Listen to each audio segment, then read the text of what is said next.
Good evening, and welcome to the second half of our finale concert this evening, held here at the University of Wisconsin, Oshkosh. We are very excited to have you here. I have just a couple of announcements before we get going. Please be sure that your cell phone is turned off.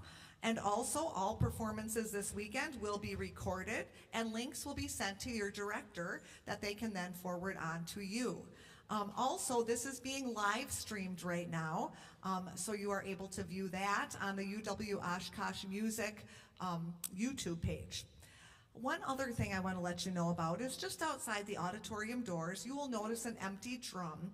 This organization runs completely on volunteers, and we would appreciate any donations that you would like to give us.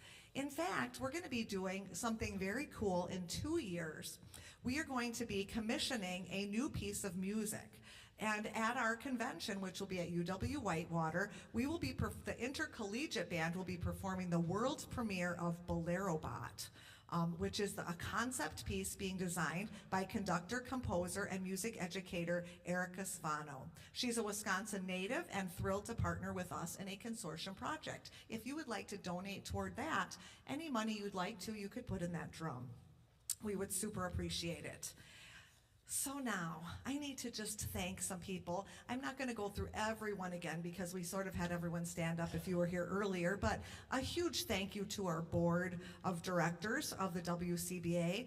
They have done a ton of work behind the scenes to make this happen. So we want to thank them along with our host here, Mr. Dr. Devin Otto. I don't know if he's still around. Oh, he is. He's out there. Could you give our board and Devin Otto a big round of applause?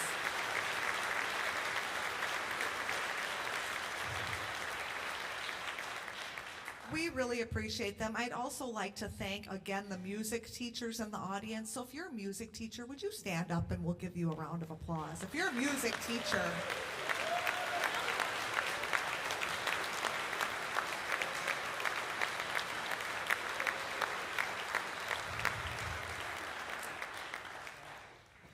We would not have these wonderful students like this up here without very dedicated music teachers, so we are very thankful to them. And these kids have done an amazing job today. It's so fun to hear them grow from their first rehearsals last night until today or yesterday afternoon. It's really, really exciting. And some people that are really important in making these people who they are the parents. I know not all the parents were here when I introduced before, so if you are a parent of one of these fine students up here, would you please stand up and be recognized?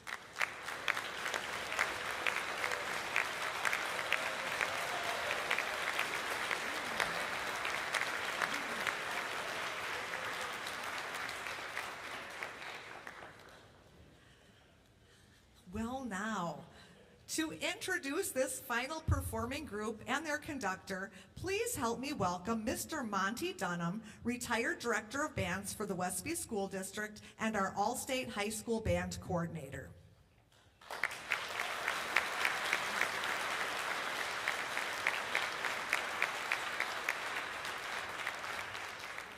Good evening. It is an honor to serve in this role, and I have done so for many years, and the rewards continue to be just obvious, the way these kids treat me, treat the conductors, treat all of us that help. But I'll get to a little more of that later so I don't get too far off script. A few thank yous that have already been given, but I'd like to repeat. This event, specifically this event, can't happen without an incredible amount of coordination from the person on site. You've seen him a few times already, but I'm going to bring him out one more time. Dr. Devin Otto, can you come out here, please? Thank you.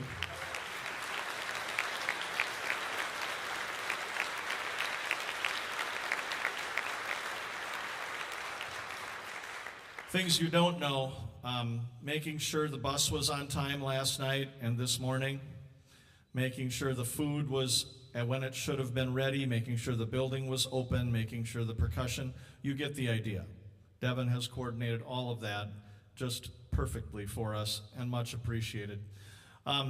They're not here, but the food service and custodial staff, you know, we get onto the food service and the kids know it, so they said thank you many times. School isn't in session. The food service people came in specifically so we could do this, and they fed us, and we said thanks, and I just want to publicly acknowledge them as well. as well as the custodial staff who take on extra work during this time. Very quickly, some directors in the crowd. 3 directors who provided music for us. We are not an event or an organization that maintains a library of music. Directors purchase it, make it available to us for the event, and then it goes in their library. So specifically, Michelle Jensen of Holman, Robert Perkins of Wausau East, Corey Dallin of Westby High School. Also, I want to thank Greg Smith of Kickapoo for providing percussion, as well as Greg Smith and Alex Mazer of Viroqua High School for assisting with student care the entire time here. So for those 5 people, thank you very much.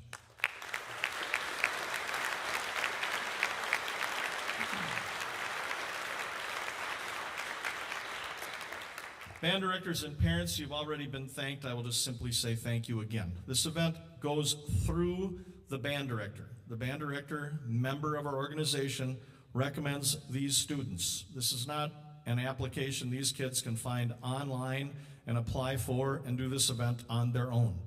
Their director communicates with the kids, communicates with me, makes sure they get here, takes care of all of that. And for all of that, directors, again, I say thank you very, very much.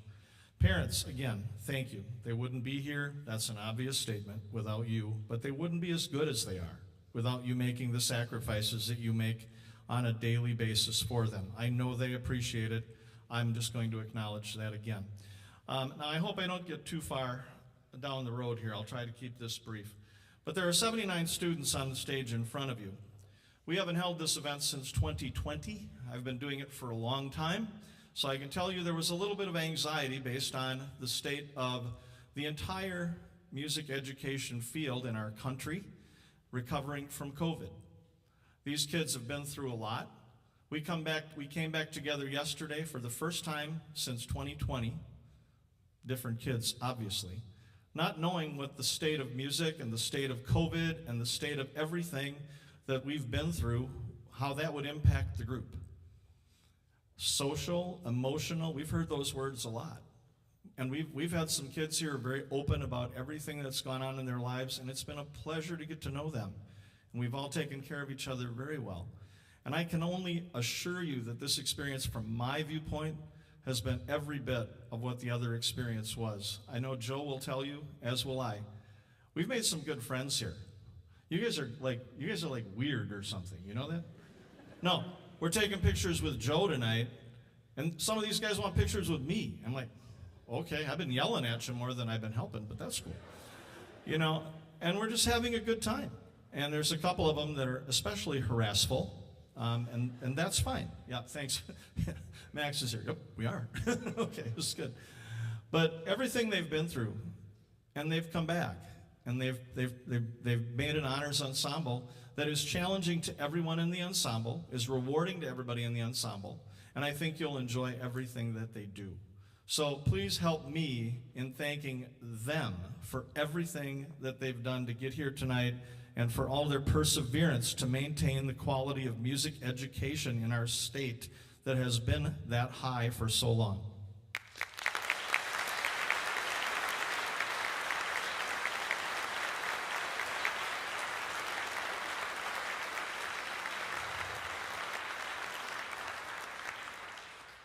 As you can note in your program, our conductor is well respected around the band world. An unending list of accomplishments, but I'll point out that he is an NBA, National Band Association, not National Basketball Association. He is a National Band Association Hall of Fame member. That's not something that happens to just anybody. You have to have done a high level of accomplishment for a long time. He's a past president of the most prestigious band organization in the country, the American Bandmasters Association. And beyond that, he's a universally respected professional within our profession. I can only tell you that the thing I like most about Joe is that I can call him a friend. This guy will put himself out for everybody. In the little speech he gave the kids right before he came in, he said, "If you need anything, let me know." He did have to say no to the trombone player that asked him to pay their college tuition. But he is just that kind of a person. It's not just band, it's the person. Ladies and gentlemen, to conduct the 2023 WCBA All-State Band, my friend and yours, Joe Herman.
Well, I think you already realize that that was, what was the name of that overture? Mount Everest, okay? Could there be a more majestic piece anywhere than a piece that describes the highest point on Earth? Okay, when you stop and consider that kind of thing, you can almost feel the grandeur that's involved with that. Interestingly enough, that when we talked about this, that we also had those that were in the ensemble that said, you know, it sounds a little like Jurassic Park, too. There's a little bit of Star Wars in there, okay? And you know, when you stop and think about it, we have been so affected by movie scores and that the kinds of things, if you take some of the movie elements that we have and just play the video, turn your sound down and just watch. It's amazing how mundane it is without the music. The music brings it to life. I remember a clinic that I saw where, do you remember the chase scene when the orca was chasing the giant white shark, okay, that had barrels attached to it, and that there was water sparkling and all of that was there. They took the music out of it, and it was just a nice picture. When the music was there, it was so exciting, exhilarating. It just had such a positive effect on all of us. So, I mean, that's the kind of thing, and they're so sensitive to it, and that's wonderful. That's wonderful. We need to have more humanity. This next piece that we're going to do, talk about humanity. You know, I did some working here in just trying to do a little bit of. I was going to come out and say that, you know, I've known this gentleman who composed this piece for about 15 years, and it turned out that I've known him for over 30 now. Okay, now maybe some of you have had that kind of experience too, where you think about things that happened 10 years ago and it turned out to be 25. Like, you know, that situation is here, and that's the case with our friend Larry Dan. Larry Dan is the composer of this piece, With Quiet Courage. It was written for his mother, Lois Dan, and a poem that he inscribed here that says that her life was heroic but without fanfare. She worked and hoped and inspired. She loved and was loved.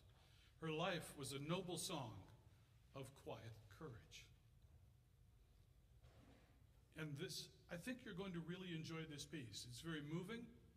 We've all had those moments, and we've discussed this too, but we've had those moments where we've lost loved ones in our families, whether it's a mom, a dad, a grandparent, a great aunt.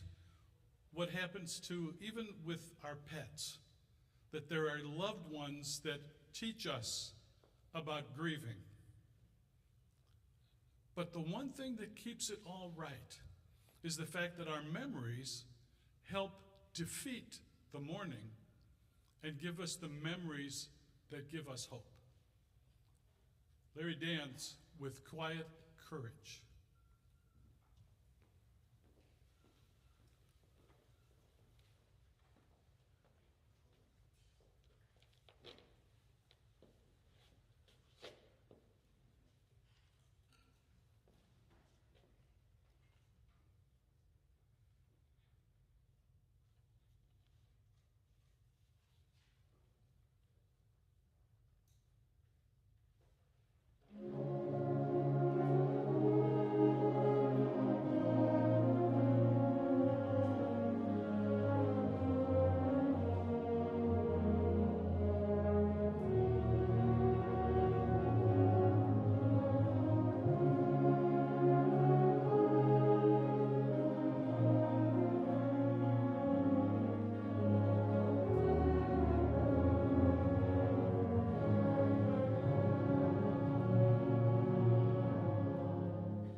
before we go on here too much further, I just want to make sure that everyone understands. You just saw that gentleman stand up there.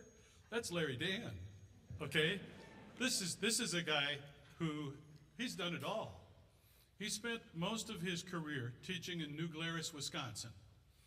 Okay, he has his own publishing company. He's sold that publishing company now. But the number of pieces that he's written for bands is just astounding. And the way that he has promoted things for us as music educators in the wind band field has been great. It's been great. He's the nicest guy in the world, okay? He's a great teacher. He's a great businessman. He's a humanitarian. He'll do anything for anyone. And today, I understand, it's his birthday. Okay.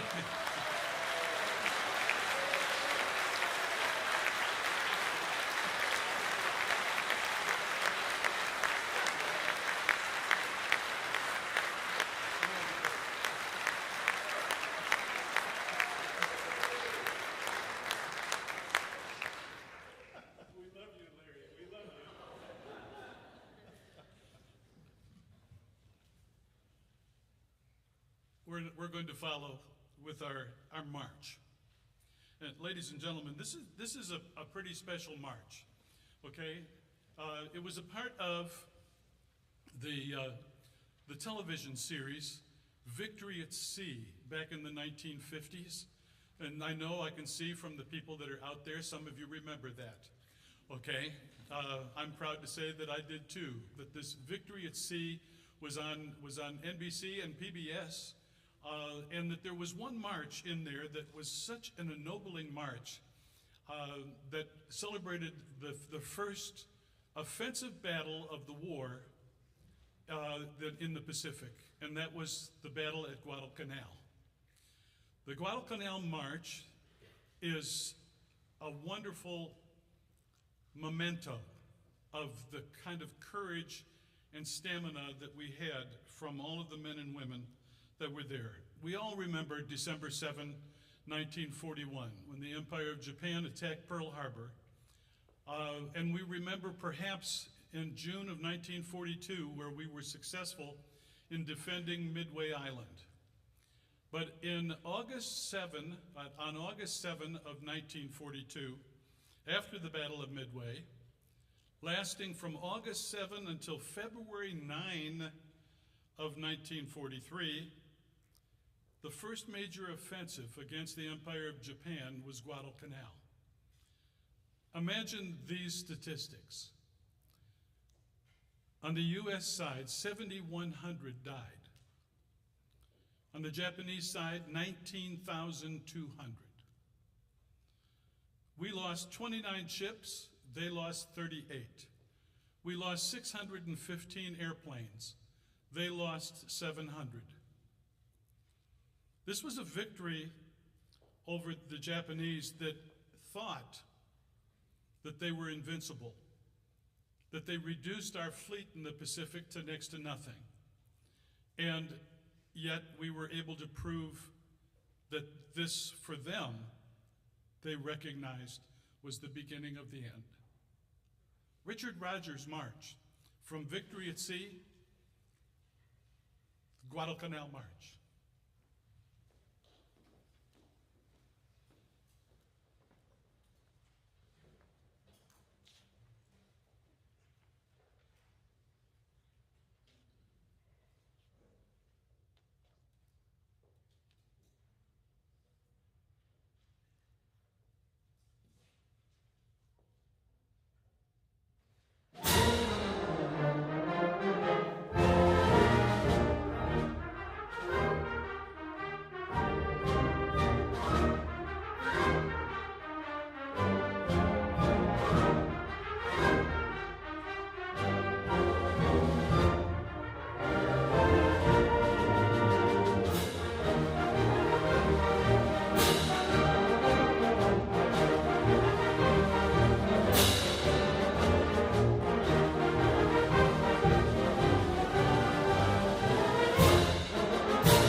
Before this group plays their last number, I just want to say, Dr. Herman, what a privilege it's been to watch you working with these fine high school musicians over the last day and a half. Wow, have they grown.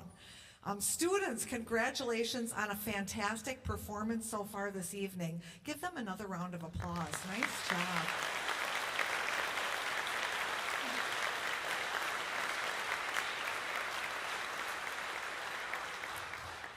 At this time, I would like to invite our awards chairperson, Lisa Zemlock, to the stage to present a few awards.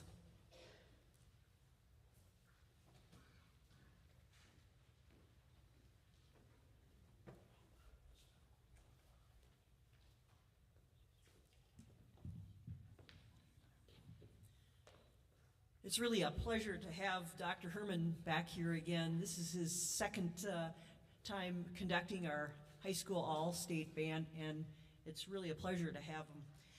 We'd like to present him with several awards from the Board of Directors of the Wisconsin Concert Band Association. We'd like to present our Citation of Excellence for performing at the 37th WCBA Convention.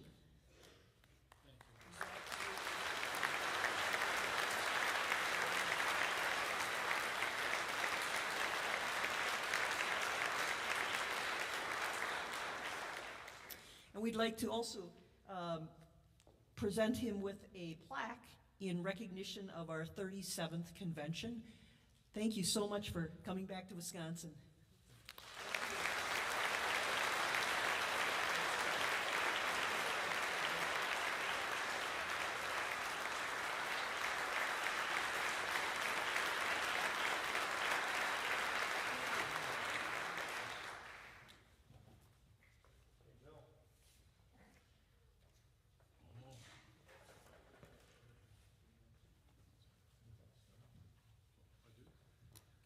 Yeah, we have a couple of special awards from the band.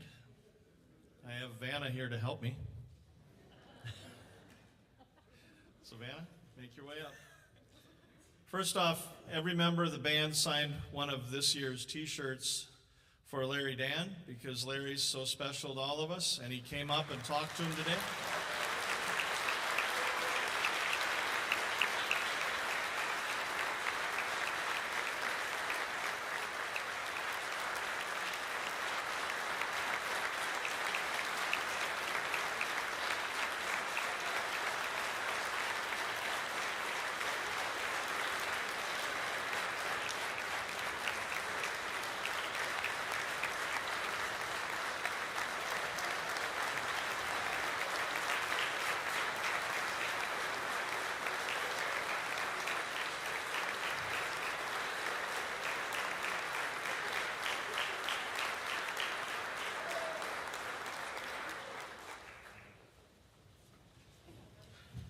Thank you, Larry, and all on your birthday, no less. Second, Joe Herman holds one other thing in common with many of us, and that's his love for the Green Bay Packers. So, and also since he's an owner, you know, he has stock. We thought we'd give him a Green Bay Packer football signed by the entire band this year. So, Joe, here you go.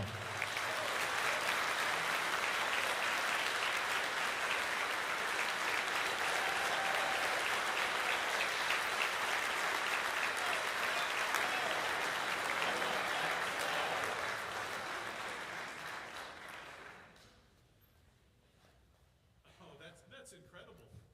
That's incredible. I mean, I got here on Thursday afternoon with my wife. We flew from Tennessee to come up here. We got and landed at Appleton, and we had about 15, 20 miles to go to get to Oshkosh, but we decided to go about 40 miles to Green Bay, and we went to the Packer Pro Shop, and then we met some of Kay's cousins at Kroll's for dinner.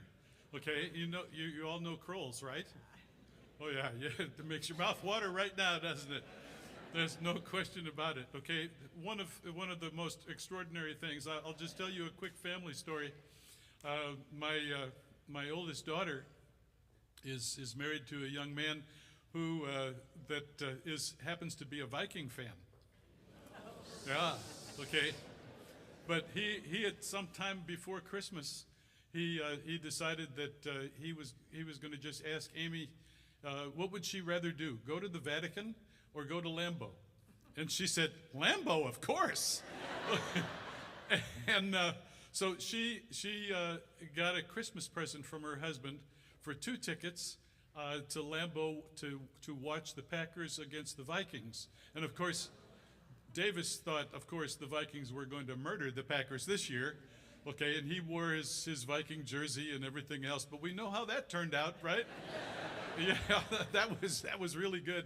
And Monty, the gentleman who was just up here, he sent me a text of a picture of a new Doritos bag, okay, that had a picture of a Viking in his uniform, all bent over, okay, in grief, okay, and on that it said, it's Nacho year again, okay.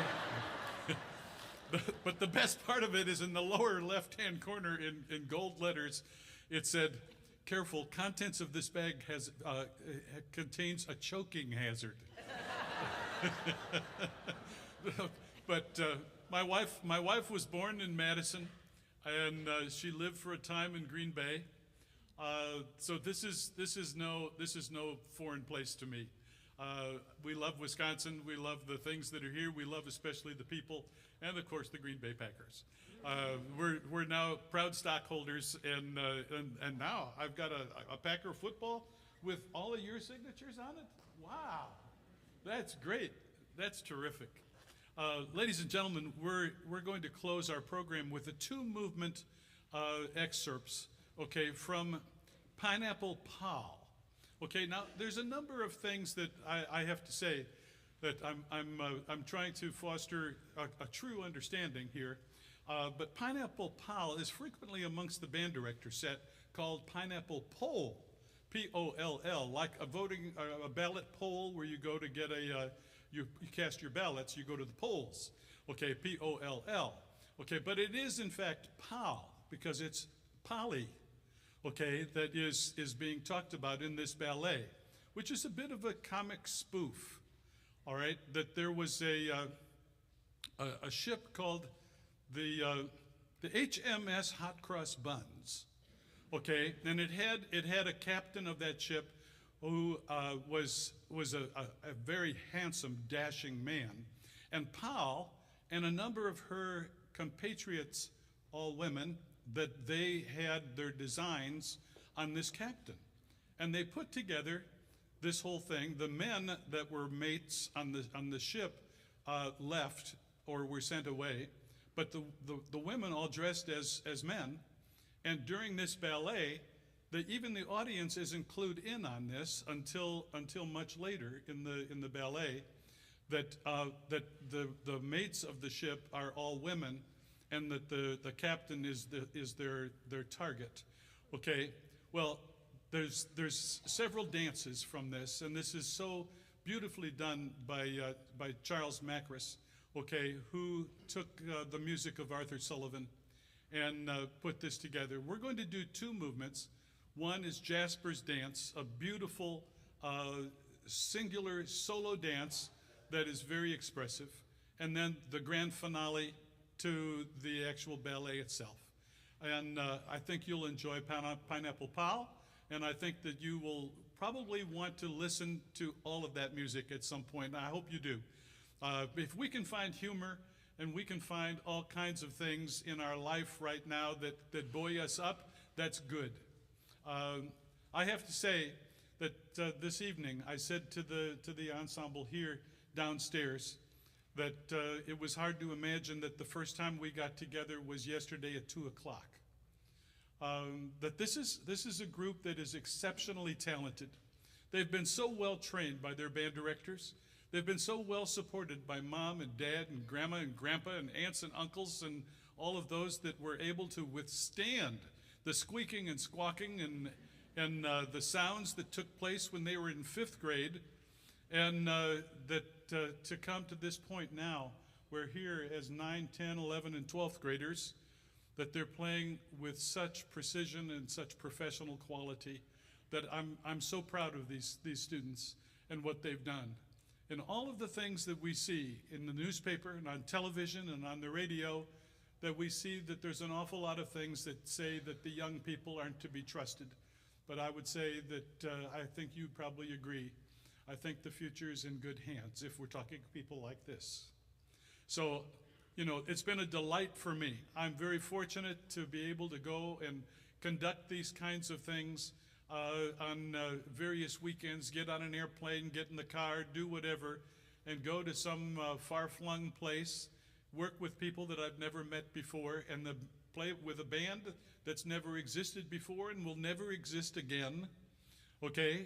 But that the kind of experiences have been very rich. And I told them also today that I've had some really talented people in various bands, but I've not felt that all of the people that I've worked with over the years have been as enjoyable as these people are. I like them. Okay, I like them. And I heard Monty say that yes, I did tell them that I'd do anything to help them. I'm not going to pay their tuition, okay? But I would do that. They're wonderful young men and women, and you have such an amazing reason to be so proud of what they're doing. We close our program with two movements from Pineapple Paul. Go Pack.